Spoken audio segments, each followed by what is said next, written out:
Next ఏదో చూడండి. అంటే ఇప్పుడు వరకు డెఫినేషన్ చెప్పాను.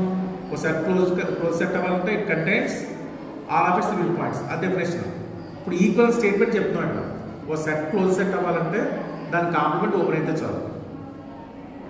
ఇది ఈక్వల్ స్టేట్మెంట్ డెఫినేషన్ కాదు. డెఫినేషన్ అంటే ఇప్పుడు మీరు కూడా a set is said to be close set if it contains all of it limit points, అది డెఫినేషన్. ఈక్వల్ స్టేట్మెంట్ చెప్తున్నాను. ఒక సెట్ క్లోజ్ అవ్వాలంటే దాని కాంప్లిమెంట్ అవ్వాలి ఓపెన్. అంటే F is close if and only if its complement is open. Reverse కూడా ఉంది, ఇఫ్ అండ్ ఓన్లీ ఇఫ్ అంటాం. క్లోజ్ సెట్ అయితే కాంప్లిమెంట్ ఓపెన్, కాంప్లిమెంట్ అయితే set closed. First necessary condition తీసుకోండి. Necessary condition F is close subset of X తీసుకోండి.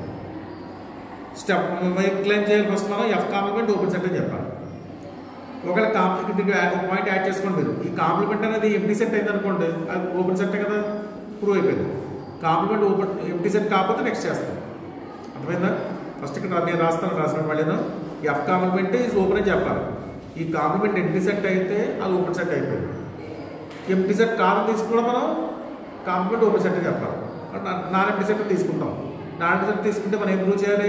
Open set అని చెప్పాలంటే ఏం చెప్పాలి? ఓపెన్ సెట్ అంటే ఏం చెప్పాలి మనం? దాంట్లో ప్రతి పాయింట్ ఇంటర్ పాయింట్ అవుతుంది చెప్పాలి. ఇంటర్ పాయింట్ అంటే ఆ పాయింట్ మనం బాల్ ఫామ్ చేస్తే బాల్స్ అన్ని మళ్ళీ ఎంటైర్లీ కంటెంట్ సెట్ అని చెప్పాలి. ఓ సెట్ ఓపెన్ సెట్ అవ్వాలంటే దాంట్లో పాయింట్ తీసుకుని సమ్ రేడియస్తో బాల్ ఫామ్ చేస్తే ఆ బాల్ ఫామ్ కూడా బాల్ మళ్ళీ ఎంటైర్లీ కంటెంట్ దట్ సెట్ అవ్వాలి. సెట్ అయితే అప్పుడు ఏం చెప్తాం మనం? ఆ సెట్ ఓపెన్ సెట్ అంటాం. అప్పుడు అది రాస్తాం. Prove that for every X belongs to F complement there exist are greater than that SR of X not is content in F complement. అంటే ఎస్ఆర్ ఆఫ్ ఎక్స్ నాట్ అనేది F కాంప్లిమెంట్కి subset అని చెప్పాలి. For every X belongs to F. లేక X belongs to F complement తీసుకున్నాం. అంతే కదా, X belongs to F complement తీసుకోవాలి.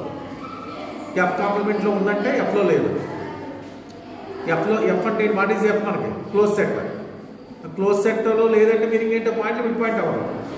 క్లోజ్ సెట్లో ఉంటే లిమిట్ పాయింట్స్ ఉంటాయి. ఎక్స్ క్లోజ్ సెట్లో లేదంటే meaning X is not a limit point of F అయినట్టు. లిమిట్ పాయింట్ అవ్వలేదు అంటే లిమిట్ పాయింట్ అవ్వలేదంటే ఏ డెఫినేషన్ చూడవచ్చు మనం. There exist are greater that that SR of X intersection A minus set of X is empty. Limit point అయితే non empty. Limit point అవ్వదు కాబట్టి ఎంటీ. ఆల్రెడీ మనకి ఎక్స్ అనేది ఎఫ్లో లేదని తీసుకున్నాం. కాబట్టి ఎఫ్ మైనస్ ఎక్స్ అవుతుంది, మళ్ళీ ఎఫ్ ఇట్ సెల్ఫ్ అవుతుంది. అంటే SR of X intersection F is empty. Therefore అంటే ఇంటర్సెక్షన్ ఎంటీ సెట్ అయింది. అంటే రెండు సెట్లు అవుతాయి. ఇప్పుడు డిస్జాయింట్ సెట్స్ అవుతాయి. అంటే ఎస్ఆర్ ఆఫ్ ఎక్స్ అనేది ఎఫ్లో లేదు, ఇలా ఎంటీ సెట్ అయింది కాబట్టి. అంటే ఎస్ఆర్ ఆఫ్ ఎక్స్ దేంట్లో ఉంటుంది? ఎఫ్ కాంప్లిమెంట్లో ఉంటాయి. అంతేనా? కాబట్టి ఎక్స్ అనే పాయింట్ ఎఫ్ కాంప్లిమెంట్లో తీసుకుంటే దాంతో ఫామ్ అయిన బాల్ కూడా ఎఫ్ కాంప్లిమెంట్లో వచ్చింది. ఎప్పుడు ఎఫ్ కాంప్లిమెంట్ అనేది మనకి ఓపెన్ అయ్యింది. ఓకే, నెక్స్ట్ కాన్సెప్ట్ ఏం చెప్పాలి మనం? Sufficient condition. F complement open అయితే ఎఫ్ క్లోజ్ అని చెప్పాలి.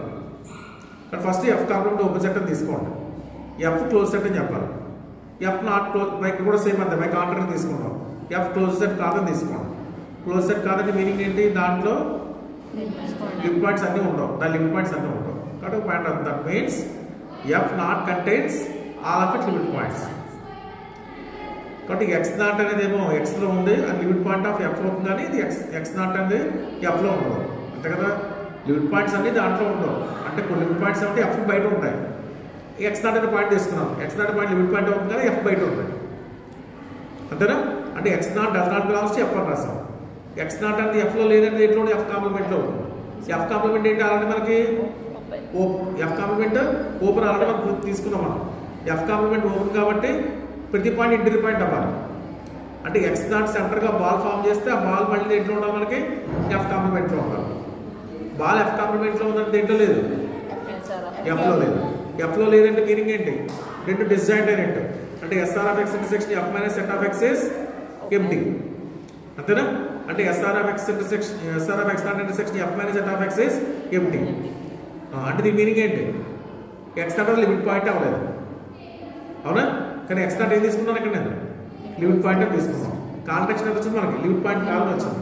ఎందుకు కాంట్రాక్షన్ వచ్చింది మనకి? ఇలాగా లిమిట్ పాయింట్ అయింది కానీ ఎఫ్లో లేదని తీసుకోవడం కాంట్రాక్షన్. అంటే ఆ లిమిట్ పాయింట్ కూడా ఏంటో ఉండాలి మనకి? ఎఫ్లో. But F contents all of its limit points. Therefore F is close. అర్థమైందా? లిమిట్ పాయింట్ అనేది ఎక్స్ నాట్ లిమిట్ పాయింట్ ఎఫ్కి అయింది కానీ ఇది ఎఫ్లో లేదని తీసుకున్నాం, కాంట్రాక్షన్ వచ్చింది. ఓకే నోట్ చేసుకోండి.